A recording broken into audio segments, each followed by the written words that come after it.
Charlie, j'espère que vous allez bien. Aujourd'hui on se retrouve pour la vidéo du mois de lecture de juillet. C'était dur parce que on en a tellement que j'essaie d'aller vite, donc je bafouille, super. On va commencer potentiellement par ordre chronologique si je me plante pas quelque part. En fait début juillet j'ai pris une petite semaine de vacances. J'ai consacré un peu cette semaine à beaucoup lire. Je voulais mettre un coup de pied au cul dans ma palle et c'est ce que j'ai fait, et j'ai aussi lu le fameux pavé. Je savais que je n'allais pas aimer. Spoiler alert, je ne l'ai pas aimé. Mais bref, on y reviendra. J'ai commencé par le tome 2 de Autre Monde, Malronce de Maxime Chatham. Et autant j'avais bien aimé le tome 1, autant le tome 2 m'a beaucoup déçue. En fait, je m'attendais vraiment à, je sais pas, avoir plus. Ce que j'ai eu, je pense que j'attendais plus de réponses. Parce que le titre, c'est le nom de la méchante, dont on commence à entendre parler dans le tome 1. Et je m'attendais à avoir énormément de réponses. Et en fait j'ai eu quelques petites brides mais j'en ai pas eu tant que ça et ça m'a vraiment frustrée. J'ai trouvé aussi des longueurs alors que honnêtement il est court et il est écrit gros. Je suis contente de l'avoir lu dans ma semaine de vacances parce que du coup j'étais là en mode on va bombarder pendant sa semaine de lecture, donc je voulais pas passer plus de 2 jours sur un bouquin. Je me suis forcée à le lire en 2 jours mais heureusement parce que sinon je pense qu'il aurait traîné beaucoup plus longtemps. Ensuite j'ai lu Violette hurle le vent et le jardin sauvage de Paul Martin et JB Bourgois chez Sarbacane. Je vous ai pas dit mais l'autre c'était chez France Loisir. Cette édition est de chez France Loisir. C'est un roman jeunesse où on va suivre une petite fille qui se retrouve avec sa maman et son petit frère dans une nouvelle maison tombée en ruine, et cette maison a un énorme jardin et en fait elle va se retrouver dans un espèce de jardin magique où il y a les créatures du jardin. Je pense que je suis potentiellement pas faite pour les romans jeunesse parce que je l'ai apprécié, ça parle notamment des violences conjugales. C'était très intéressant, c'est abordé de manière très douce, avec beaucoup de finesse, avec beaucoup de doigté, mais je crois que je l'aurais encore plus apprécié si ça avait été une lecture avec un enfant et de voir l'histoire à travers les yeux d'un enfant. Je pense que vraiment que ce livre il est très chouette avec des enfants de 6-7 ans qui commencent à comprendre certaines choses. Il était très beau, c'est très bien écrit, il y a beaucoup de dessins. Je pense que c'est pour ça que 6-7 ans ça me paraît pas trop déconnant. Après je vous avoue je suis pas miss lecture avec des enfants, donc je vous lance ça mais ça se trouve c'est pas du tout le bon âge, mais je me disais 6-7 ans t'as encore quand même pas mal d'illustrations, t'as quand même beaucoup de texte, mais l'histoire est chouette, il y a beaucoup de rebondissements, c'est en petite histoire et à la fin t'as une vraie fin. Je sais qu'il y a un tome 2 qui est sorti mais avec Violette qui est beaucoup plus âgée. Je vais vous présenter celui-ci même si en vrai je l'ai coupé le temps de lire l'autre, mais je l'avais commencé avant. C'est Cher Connard de Despentes chez Grasset, donc de Virginie Despentes. Ça va suivre un récit épistolaire entre une actrice qui est sur le déclin, elle a plus de 50 ans, et l'auteur qui hurle à la woke culture. Vraiment il m'a fait penser à certains auteurs dont on entend parler, vous savez, ils sont blancs, ils sont édités dans des grandes maisons d'édition et ils hurlent qu'on ne peut plus rien dire. Il y avait plein de sujets chouettes abordés, notamment la drogue, au-delà même du féminisme qui est quand même le centre principal de ce roman puisque on parle de Despentes. Faut savoir que Virginie Despentes, je n'avais jamais lu un de ses livres, c'était mon premier. Ça n'a pas été du tout un coup de cœur pour ne rien vous le cacher, je pense que même que je vais le revendre. C'était des conversations de boomer, on va pas se mentir. C'est des trucs que j'ai retrouvés typiquement de la bouche de mon père et je subis déjà ça durant les fêtes de famille. Je n'ai absolument pas envie de les lire dans un roman, même si évidemment les personnages au fur et à mesure changent leur façon de voir sur plein de sujets etc. Je me suis forcée quand même pas mal à l'expulser on va dire de ma palle parce que je savais que pareil ça aurait pu rester longtemps. Il y a des bonnes idées, il y a une belle manière d'aborder les choses mais je crois que je n'étais pas le public d'entendre un homme faire ouin ouin. J'entends ça tous les jours sur les réseaux sociaux, dans la vie de tous les jours, donc avoir encore des hommes qui font ouin ouin dans des livres, non, entendre encore un homme blanc cisgenre faire ouin ouin, non, j'ai déjà trop ça dans la réalité. Je suis très peu allée sur des essais féministes ou ce genre de choses parce que pour moi la lecture c'est quand même un moment d'évasion et j'ai envie que ça reste un peu cet moment chouette, tu vois. Et c'est pour ça aussi que c'était un essai. Je pense que je lirai un autre bouquin de Despentes parce que c'est pas du tout son plus connu celui-là. Donc j'essaierai vraiment ces best-sellers pour voir. Sous cette forme là c'était pas ce que je voulais. Donc du coup j'ai arrêté à un moment Cher Connard pour Jusqu'à en enfer de Late Bardugo. En fait ce livre il est sorti du coup jeudi de ma semaine de vacances. D'habitude Amazon je les précommande parce que comme ça ils arrivent le jour de sortie dans ma boîte aux lettres. Et là je sais pas pourquoi il y avait une merde, il y avait que la version Kindle dispo sur Amazon. Donc je me suis tapé 3/4 d'heure de route, voilà un bon 40 minutes de route aller, 40 minutes de route retour pour aller sur Toulouse dans l'unique but de l'acheter. Bon évidemment vous doutez bien que quand on a autant de route que ça, j'en ai profité pour faire d'autres magasins. Mais le but premier de ce trajet c'était d'aller chercher mon bébé. Donc c'est Jusqu'en enfer de Late Bardugo de chez De Saxus. C'est le tome 2 de La 9ème maison que j'avais lu en janvier. C'était mon premier coup de cœur de janvier d'ailleurs, c'était le premier coup de cœur de l'année. Ce tome 2 est aussi bien en fait. Qu'est-ce que je peux vous dire à part que c'était un peu différent de La 9ème maison mais ça avait les mêmes vibes, ça avait la même intensité, la même folie, enfin... Je peux pas trop vous en dire plus sur le résumé sans vous spoil. La jaquette est réversible, donc vous avez la version grise que personnellement je préfère. Vous avez la version rouge qui ma foi donnait pas très bien sur Insta quand De Saxus l'a présenté mais qui passe.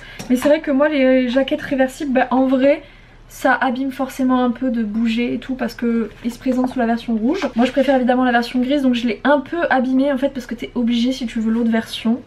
Tant pis. Et le livre est magnifique, mais il était très beau, il était très chouette, enfin je l'ai lu en 2 jours, je lui ai dégommé sa tête. Les mêmes sensations de lecture que La 9ème maison, c'était tellement agréable. Vous le savez peut-être si vous suivez mes avis lecture depuis un moment, mais j'aime énormément la plume de Late Bardugo, c'est une autrice que j'apprécie énormément. C'est fou mais c'est qu'elle peut changer de genre, bah, je la suivrai à la vie et à la mort en fait, hein. C'est vraiment une autrice dont je peux y aller les yeux fermés. On notera que De Saxus sur la jaquette on fait les grosses radasses et en fait du coup il y a un jeu ici. Mais des séries qui sont quand même 2 fois moins connues que celle-ci ont le droit à un meilleur travail édito. Enfin, je sais pas comment tu peux merder la jaquette. En plus d'habitude ils mettent toujours un petit jeu supplémentaire. Là je sais pas, ils ont fait les gros radins, ils se sont dit ah, on va gagner 3 mm. Bah ouais, du coup ça te dépasse. Enfin, je sais pas comment c'est possible. Honnêtement je vous jure que des fois je me pose des véritables questions. Et enfin de ma semaine de vacances de lecture, j'ai lu Le Manoir de Stéphane Melchior et Raphaël Begaud, d'après le roman de Evelyne Brissou-Pellin. J'avais lu quand j'étais beaucoup plus jeune cette autrice et en fait je ne savais pas qu'elle avait sorti une espèce de longue saga qui s'appelle Le Manoir, qui a été adapté du coup en BD. Donc il a été adapté par la maison d'édition Bayard dans la collection Bande d'ado. Et donc c'est Liam et la carte d'éternité, première partie. Écoutez, je l'ai gagné à la chasse aux livres, donc vraiment je ne l'ai pas du tout payé. Par contre j'ai trouvé très chouette. Je pense que c'est ça qui fait que j'achète très peu de BD. Je lis très vite. En fait j'ai besoin dans les graphiques souvent d'avoir plusieurs lectures. C'est à dire que la première je veux savoir l'histoire, je m'en fous des dessins. Et c'est la deuxième fois où là je vais profiter des dessins. Et c'est vrai que les BD je trouve ça trop court. Voilà, c'est-à-dire que je le dégomme assez vite. C'est pas les dessins que je préfère honnêtement. Je m'y connais pas du tout en BD pour vous dire quel style de dessin c'est. Mais c'est pas celui que je préfère. En gros Liam arrive. Les autres habitants, alors on te dit pas que c'est un hôpital psy, on te dit que c'est un hôpital un peu de repos.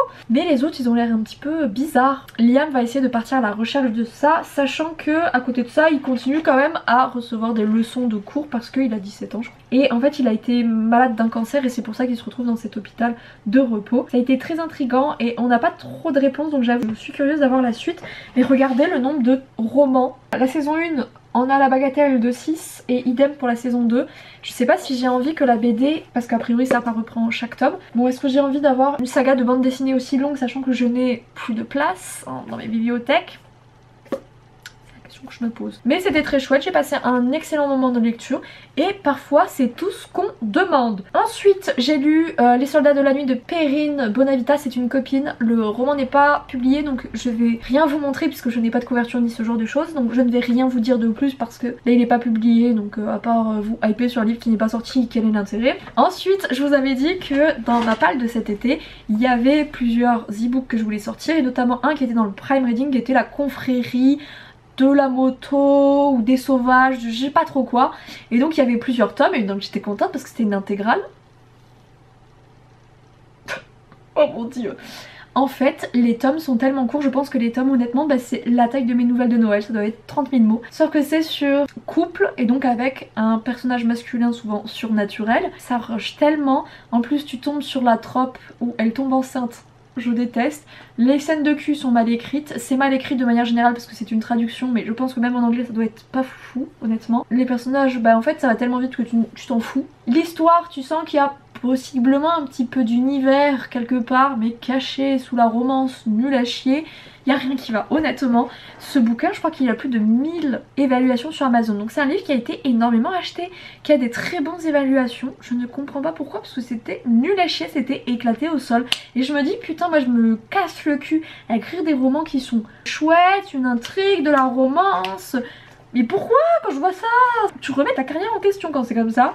Mais bon écoutez, il y a toujours des bides, hein, ça se trouve, il y a des gens qui trouvent que mes romans sont nuls à chier, qui comprennent pas mon succès.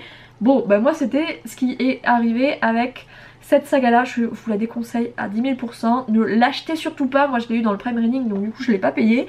Mais Dieu soit loué, de toute façon je l'aurais pas acheté de moi-même, je vais pas vous le cacher. C'est que des trucs que je tente un peu en Prime Reading parce que je les paye pas. Ensuite je vais passer au bouquin qui honnêtement m'a pris 2 semaines de lecture, hein, et vu la bricasse on comprend pourquoi. C'est le préquel du Prieuré de l'Oranger, donc Un jour de nuit tombée de Samantha Shannon chez De Saxus. Le bouquin est magnifique par contre, hein, on va pas se le cacher. C'était peut-être le seul point positif parce qu'on m'a dit mais revends-le sur Vinted. Vous êtes malade, il m'a coûté 32 balles, il va rester dans la bibliothèque. C'est un objet d'art à ce niveau là. J'ai lu de manière classique, donc habituelle, sur 500 pages. Et en fait, passé la 500 pages, je me faisais tellement chier que j'ai lu en diagonale jusqu'à la fin, soit jusqu'à la fin des 1120 pages. Sachez-le ou non, je n'ai rien loupé. En fait, je lisais en diagonale. Quand je sentais qu'il y avait un bon passage, je le lisais. Puis après, je continuais à le lire en diagonale. Et ben, croyez-le ou non, des fois, je sautais 30 pages sans qu'il se passe grand-chose. Le Prieuré de l'Oranger se passe 1000 ans après la défaite du Sans-Nom. Là, ça se passe 500 ans, donc ça se passe avant le Prieuré. Les personnages étaient mieux quand même que le Prieuré. Ils étaient mieux décrits. Ils avaient tous en fait le même traitement. Alors que dans le Prieuré, tu vois bien que c'est Sabran qui a le traitement principal. Là du coup les narrateurs, on a moins cette sensation qu'il y en a qui servent à rien, qui sont éclatés au sol. C'est pas le cas pour celui-là, mais pour autant bah, les mêmes problèmes que le Prieuré. C'est long sa mère, putain je vous jure. Il y a plein de moments où en fait on peut les faire sauter, on peut les réduire. Tu sens que l'autrice quand elle sait pas quoi foutre d'un personnage, elle le bute. La fin honnêtement, bah, j'ai rien loupé. Je l'ai lu vraiment en diagonale, mais alors je n'ai rien loupé, c'était pas fou. Tout ça pour ça, j'ai envie de vous dire, non vraiment je maintiens. C'est pour ça que genre j'avais beaucoup entendu en bien parler de The Bonne Season, sauf que j'avais beaucoup entendu parler en bien de cela. Oui, celui-ci est mieux que le Prieuré, pour autant je lui trouve énormément de défauts qui pour moi ne passent pas. C'est vraiment la définition de pourquoi les gens n'aiment pas lire des briques, c'est parce que souvent, eh ben on se fait chier comme des rats morts. Voilà, je sais qu'il y a des gens qui ont adoré, je ne fais pas partie de cette catégorie là, je pense qu'il y a d'autres livres qui méritent bien mieux mon attention. Et en fait on me l'a tellement survendu comme le futur de la fantasy, je suis navrée que non, hein. Si vous voulez une autrice qui écrit de la fantasy de manière génialissime, Robin Hobb, voilà, hein, c'est une vieille ref, mais cette madame est exceptionnelle vraiment. Il fallait que je me remette du Prieuré, donc j'avais acheté en prévision L'Anti-Lune de Miel de Christina Lorenz chez Hugo Roman, parce que si vous voulez, il y avait des petites promos, il était en promotion, il était à 4 balles au lieu de 7 ou 8. J'en avais beaucoup entendu parler. Et écoutez, c'est ce genre de bouquin type rom-com. Les deux personnages participent à un mariage. Olive, c'est la sœur de la mariée, Amy qui est sa jumelle. Et à côté on a Ethan qui est le grand frère du marié. Ethan ne supporte pas les buffets, donc lors du mariage un plat à part. Et Olive est allergique aux fruits de mer et c'est un buffet de fruits de mer. En fait tout le monde va tomber malade, ils sont les seuls à pouvoir y aller. La lune de miel en fait n'est pas remboursable, ils doivent y aller à ces dates là. Ils vont donc se faire passer pour le couple de mariés, sauf qu'ils ne peuvent pas se saquer. Et donc, on va suivre cette histoire où ils se retrouvent en fait obligés de faire semblant d'être un couple. Évidemment, il y a des retournements de situation. J'ai adoré jusqu'aux 3/4 du livre, en fait, où on quitte la lune de miel pour repartir un peu dans la réalité. C'est là où il va y avoir tous les soucis un petit peu, que vous savez, le retournement de situation de rom-com. Et je me rends compte que quand il y a une rupture, ou quand il y a des quiproquos, où en gros c'est le mec qui merde et c'est la nana qui doit être dans le pardon, ça a tendance à m'énerver de plus en plus. C'est quelque chose que je faisais beaucoup au début en auto-édition et que je supporte de moins en moins. Par exemple, je trouvais que The Love Hypothesis, le moment un peu de climax où voilà c'est un petit peu compliqué, était bien mieux. On tournait pas en longueur en mode non je t'écoute pas, non, ça allait plus vite et je vous jure que je veux juste des fois de la rom-com où il n'y a pas de retournement de situation, on se parle mal, ou on rompt pour des conneries ou des trucs comme ça, tu vois. Juste des fois j'aimerais bien que ça se passe bien de A à Z. Mais je pense qu'à un moment, bon une fois que j'aurai terminé le multivers, donc on en a pour 7 ans, mais je vais réellement écrire un bouquin où il y aura marqué il n'y a pas de retournement de situation, d'accord? Ça va être juste une histoire d'amour très mignonne et il va pas se passer des dingueries. Voilà, vous êtes prévenus et ce sera juste mignon. C'était ça que je voulais et honnêtement les 3 quarts du livre sont bien, mais le dernier quart je l'ai trouvé un peu décevant. Je vais passer maintenant aux 3 webtoons que j'ai lus. Il y en a d'autres où je me suis mis juste à jour. Donc je vais vous parler de mon préféré, vraiment, la découverte. Je n'en ai entendu parler nulle part mais c'est une honte. C'est Villain with a Crush. Vous voyez, Marry My Husband, vous voyez l'impératrice remariée, la duchesse déchue, celui-ci arrive directement sur le podium. Quelle pépite, en gros on va sur l'héroïne qui a été sauvée par un héros puisqu'on est dans un univers de héros, donc il y a des méchants, il y a des gentils avec des pouvoirs. Elle a été sauvée par un héros qui est évidemment adulé par tous, sauf qu'elle est ultra timide, elle sait pas l'aborder. Et donc qu'est-ce qu'elle fait? Elle décide de s'habiller de manière intégrale et de lui parler, sauf que c'est un moment un peu critique, ils vont croire que c'est une méchante. Et en fait ça va aller de quiproquo en quiproquo et ce n'est que ça. À un moment elle lui écrit une lettre d'amour un peu pour lui expliquer tout. Elle a ressenti des choses très fortes pour lui. Les collègues du héros vont être là en mode ah non brûle la lettre et tout. Il brûle la lettre et en fait les petits bouts qui restent c'est en mode je veux te tuer. Enfin, et c'est ça tout le long du livre. Écoutez, c'est le webtoon le plus drôle que je n'ai jamais lu. Chaque chapitre tu te tapes une barre. Je suis pas quelqu'un qui arrive facilement à rire.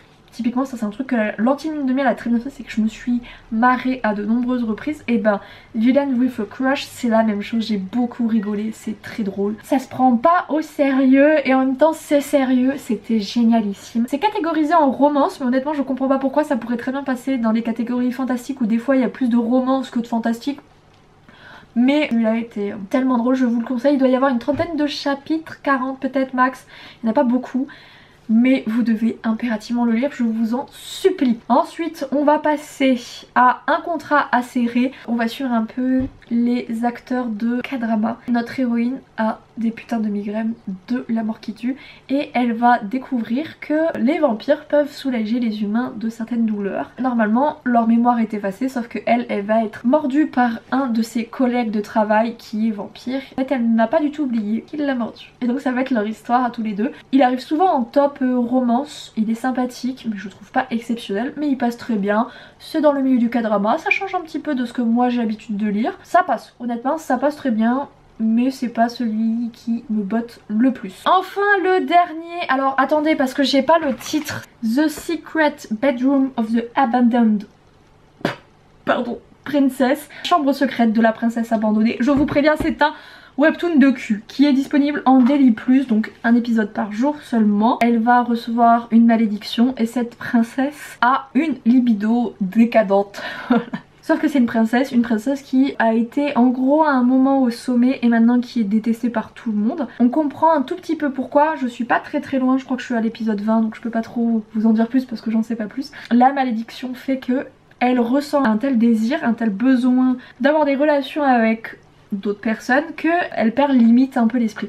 Alors des fois c'est chaud parce que tu te rends compte qu'elle n'a pas vraiment envie mais que la malédiction est plus forte, donc la limite de consentement est extrêmement floue, on va pas se le cacher. Si on met ça de côté, ça passe très bien, les scènes sont bien dessinées, sont très chouettes. J'avoue que je suis un peu curieuse parce que dès le départ, donc on sait qu'elle a une malédiction et on en apprend déjà un peu plus sur cette malédiction.